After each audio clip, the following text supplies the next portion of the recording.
Hi hello friends, Shashi creative ವ್ಲಾಗ್ಸ್ಗೆ ಸ್ವಾಗತ. ನಾನಿವತ್ತು ಎಗ್ ಕರಿನ ಮಾಡೋದನ್ನು ತೋರಿಸ್ತಾ ಇದ್ದೀನಿ. ಎಗ್ ಕರಿಗೆ ಬೇಕಾದಂಥ ಪದಾರ್ಥಗಳು: 5 ಎಗ್ ತೊಗೊಂಡಿದ್ದೀನಿ. ಆ ಎಗ್ಗನ್ನು ಬಾಯ್ಲ್ ಮಾಡ್ಕೊತಾ ಇದ್ದೀನಿ. ಬಾಯ್ಲ್ ಮಾಡಿಕೊಂಡು ಅದಾದಮೇಲೆ ಸಿಪ್ಪೆ ತೆಗೆದಿಟ್ಕೊಂಡಿದ್ದೀನಿ.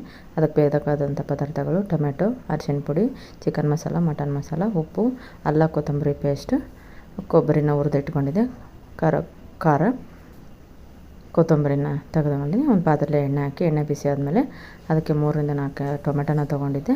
ಆ ಟೊಮೆಟೊನ ಹಾಕಿ ಚೆನ್ನಾಗಿ ಕುದ್ಮೇಲೆ ಅರಿಶಿಣ ಪುಡಿ, ಸ್ವಲ್ಪ ರುಚಿಗೆ ತಕ್ಕಷ್ಟು ಉಪ್ಪು ಹಾಕಿ ಚೆನ್ನಾಗಿ ಮಿಕ್ಸ್ ಮಾಡಿಕೊಂಡು, ಅದಾದಮೇಲೆ ಸ್ವಲ್ಪ ಖಾರದ ಪುಡಿನ ಹಾಕಿಬಿಟ್ಟು ಚೆನ್ನಾಗಿ ಮಿಕ್ಸ್ ಮಾಡಿಕೊಂಡು, ಅದೊಂದು 2ರಿಂದ 3 ಸೆಕೆಂಡ್ ಚೆನ್ನಾಗಿ ಮಿಕ್ಸ್ ಮಾಡಿಕೊಂಡು ಕುದಿದಾದ್ಮೇಲೆ ಅದಕ್ಕೆ ಅಲ್ಲ ಕೊತ್ತಂಬರಿ ಪೇಸ್ಟ್ನ ಮಾಡಿ ಇಟ್ಕೊಂಡಿದ್ನಲ್ಲ, ಬೆಳ್ಳುಳ್ಳಿ ಪೇಸ್ಟ್, ಅದನ್ನು ಹಾಕ್ತಾಯಿದ್ದೀನಿ. ಅದನ್ನು ಹಾಕಿಬಿಟ್ಟು ಚೆನ್ನಾಗಿ ಮಿಕ್ಸ್ ಮಾಡ್ಕೋಬೇಕು.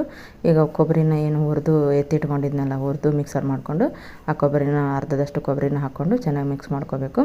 ಮಿಕ್ಸ್ ಮಾಡ್ಕೊಂಡೆಲ್ಲ ಆದಮೇಲೆ ಒಂದು ಅರ್ಧ ಲೋಟದಷ್ಟು ನೀರು ಹಾಕಿಬಿಟ್ಟು ಚೆನ್ನಾಗಿ ಒಂದು 5ರಿಂದ 10 ನಿಮಿಷ ಚೆನ್ನಾಗಿ ಕುದಿಬೇಕು. ಟೊಮೆಟೊ ಎಲ್ಲ ಮೆತ್ಕಾಗಬೇಕಲ್ಲ, ಅದಕ್ಕೆ ಒಂದು 5ರಿಂದ 10 ನಿಮಿಷ ಟೊಮೆಟೊ ಕುದಿದ್ಮೇಲೆ ಈಗ ಎಗ್ಗನ್ನು ಮಧ್ಯೆ ಈ ಥರ ಕಟ್ ಮಾಡ್ಕೋಬೇಕು. 5 ಎಗ್ಗನ್ನ ಈ ಥರ ಮಧ್ಯೆ ಕಟ್ ಮಾಡ್ಕೊತಾ ಇದ್ದೀನಿ.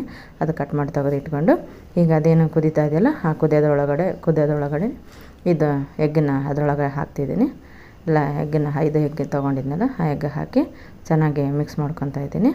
ಚೆನ್ನಾಗಿ ಮಿಕ್ಸ್ ಮಾಡ್ಕೊಂಡಾದ್ಮೇಲೆ ಅದಕ್ಕೇ ಮೇಲೆ ಸ್ವಲ್ಪ ಚಿಕನ್ ಮಸಾಲ, ಮಟನ್ ಮಸಾಲ ಹಾಕಿಬಿಟ್ಟು ಚೆನ್ನಾಗಿ ಕಲಸಿ, ಮೇಲ್ಗಡೆ ಸ್ವಲ್ಪ ಕೊತ್ತಂಬರಿನ ಹಾಕಿ ಚೆನ್ನಾಗಿ ಕಲಿಸ್ಬೇಕು. ಚೆನ್ನಾಗೆಲ್ಲ ಕಲಿಸಿದ್ದಾದಮೇಲೆ ಈಗ ಎಗ್ ಕರಿ ರೆಡಿ ಆಗುತ್ತೆ. ಒಂದು 5ರಿಂದ 10 ನಿಮಿಷ ಕುದ್ರೆ ಎಗ್ ಕರಿ ರೆಡಿ. ಇದನ್ನು ಚಪಾತಿ ಜೋಡಿಯಲ್ಲಿ, ಅನ್ನ ಜೋಡಿಯಲ್ಲಿ ತೊಗೋಬೋದು. ನಾನಿವತ್ತು ರೈಸ್ ಜೋಡಿ, ಅನ್ನ ಜೋಡಿ ತೊಗೊತಾ ಇದ್ದೀನಿ. ಈ ವಿಡಿಯೋ ನಿಮಗೆ ಇಷ್ಟ ಆಗಿದ್ದರೆ ಕಮೆಂಟ್ ಮಾಡಿ, ಲೈಕ್ ಮಾಡಿ, ಶೇರ್ ಮಾಡಿ, ನಮ್ಮ ಚಾನಲ್ನ ಸಬ್ಸ್ಕ್ರೈಬ್ ಆಗಿ. Thank you.